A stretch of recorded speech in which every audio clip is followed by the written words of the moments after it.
C'est aux profondeurs les plus secrètes du cœur de l'homme qu'achoppe le mystère de Dieu. Mais comme le donnent à entendre les paraboles, cette résistance des pécheurs aux avances divines n'entrave en rien à la réalisation du dessein divin. Elle en devient paradoxalement l'instrument, car c'est à travers la faiblesse de Jésus que se dévoile la toute-puissance de Dieu. Cette faiblesse du Fils de l'homme a, il est vrai, des profondeurs de mort, et, conscient des horizons de sa mission, Jésus se décide à les laisser entrevoir.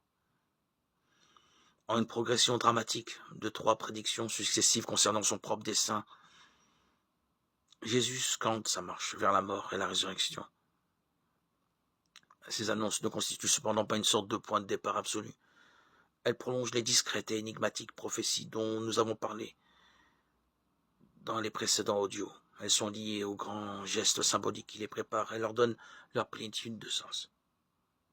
Presque dès le début de son ministère, la perspective d'une mort violente a hanté l'esprit du Christ.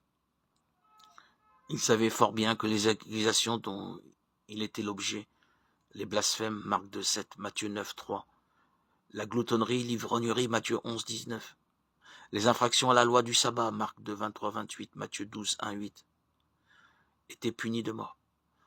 À plusieurs reprises, il n'a échappé à cette menace que par la fuite, Luc 4, 30, Jean 8, 59, 10, 39, 11, 7.